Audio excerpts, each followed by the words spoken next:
Bagaimana mobil-mobil China disingkirkan secara sistematis dari pasar Rusia?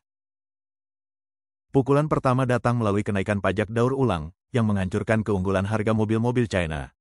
Pada Oktober tahun 2024, pemerintah Rusia memberlakukan regulasi baru yang secara signifikan menaikkan pajak daur ulang dan biaya lingkungan terhadap kendaraan impor dengan mobil-mobil buatan China sebagai target utama. Sebagai contoh, SUV China populer seperti Changan CS75 dan Haval H6 mengalami kenaikan harga sebesar 80.000 hingga 220.000 rubel akibat pajak yang meningkat. Pukulan kedua bersifat teknis. Pada Februari tahun 2020, Badan Regulasi Teknologi Negara Rusia mengeluarkan penarikan wajib untuk GAC Trangci GS8 dengan alasan risiko kebakaran. Dalam beberapa bulan berikutnya, sejumlah truk pickup dan truk ringan buatan China kehilangan izin penjualannya karena berbagai alasan, tidak memenuhi sertifikasi keselamatan terbaru, standar emisi yang tidak sesuai, terjemahan dokumentasi teknis yang tidak memadai, dan sistem layanan purna jual yang belum terdaftar. Pada Maret tahun 2025, Kementerian Keuangan Rusia melancarkan pukulan ketiga dengan menyesuaikan ambang batas pajak barang mewah, sehingga mencakup mobil-mobil China yang dijual di atas 1 juta rubel.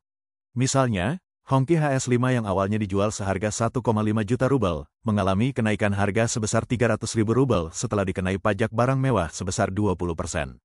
Akibatnya, konsumen beralih ke model kelas menengah dari merek seperti BMW atau Volkswagen yang memiliki harga serupa.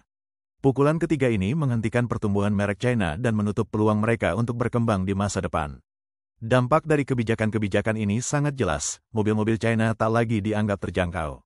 Merek mereka kehilangan kepercayaan konsumen, dan akses mereka ke pasar kelas atas telah dibatasi. Pemerintah Rusia telah menyatakan sikapnya dengan tegas, produsen mobil China harus keluar dari pasar.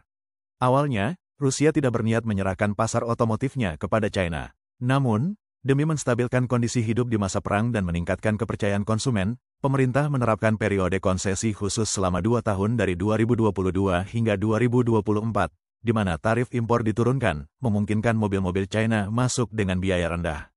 Mundurnya mobil-mobil China dari pasar Rusia bukan hanya karena stok yang tidak terjual atau masalah kualitas. Ini mencerminkan restrukturisasi strategi geopolitik Rusia secara menyeluruh.